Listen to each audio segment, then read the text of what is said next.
Welcome to the Hear Me Out Network. Now, let's talk about it. No, I wanna resonate with what both of y'all were saying. I think now this might sound a little bit like some Illuminati stuff, bro. But aside from like what Phil was saying about mental health and all that stuff, like, and then what James was saying about not being strong minded and all that, like, I'm gonna touch on what James was saying. He said this before. He mentioned this before that a lot of the things that people do, people who are popular on social media, they're doing it for social media. Not half, bro. The vast majority of these celebrities are trapped. Like their well-being, when I say well-being, I mean financial and just their entire well-being is bound up in how much of themselves they can pour out, how much they can keep feeding people. I'll use someone like Lil Pump because after his music career went, the guy starts peeing on money. He starts throwing money in icebox. He starts, I mean, and then of course the drugs and all that stuff is crazy. One day he went to Japan. I saw a video. One day he went to Japan and he just looked around. He realized nobody in Japan knew who he was. Like nobody recognized him. Nobody knew who he was. What's his name? His man's or his cousin or whatever, Smoke Bird, did a concert.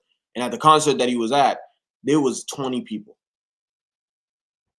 in a room, bro. It was like a let me not even say what it was like, bro. But just to say, like, a lot of these people are they're trapped because they've built their their worth and whatever on how well they can entertain you. And so technically speaking, they don't really have a skill. And so because they don't really have a skill, I can use somebody like Krishan Rock. That girl is a track star, bro. That is a like she oh my goodness. But I don't know her whole story. I haven't done any research the way Phyllis says she did. But just from what I've seen, somehow, some way, she got into the mix with some types of women and some types of people. She found herself with Blueface.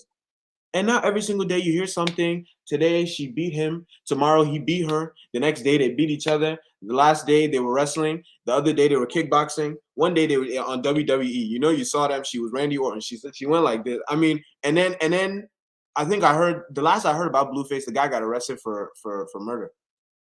Whether that happened before or after the thing where they went on stream was with Kai or whatever. I don't know. Like I'm not on social media too much to know all the super like fine details, bro. But the point is,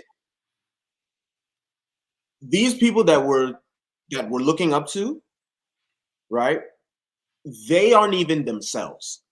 These people that we're looking up to, their job is to put on a facade. And I'm not talking about an actor, bro. I'm not talking about somebody in a cool movie that you'll go to watch, bro. They have to come and pretend like their lives are really this type of way. And so they get drunk any type of way like she just did, bro. They'll spill something out on accident, maybe unaware or maybe fully aware, crying out for help, but they don't know what to do. A lot of these people, they want to run, they want to escape, but if I escape, I mean, checks and balances, bro. Like, do the costs outweigh the benefits? I mean, how is this thing gonna look? And then aside from all that, bro, this is the stuff that we're feeding to people who aren't strong minded. Because I love what James was saying about being strong minded and not following everybody, and what Phil was saying about being in conversations and being with people who um, like think differently than you, so you can widen your perspective and understand different things and all that stuff is wonderful, it's beautiful, it's a great thing. But bro, we have 5, 6, 7, 8, 9, 10-year-olds who is on the internet every day, watching this stuff every day, no filter, no nothing. And so because they're not strong minded, they just follow it, and that's what they take outside. That's what they feed their friends. That's what they feed their teachers, and then that's how you have the stuff that you have today. So, technically speaking, even if you don't necessarily just follow along with whoever, that's assuming, like James was saying, you have the maturity to not do that.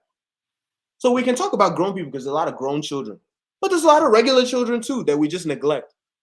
Like, I mean, I don't know. If we can't save you old people, let's save the young ones at least.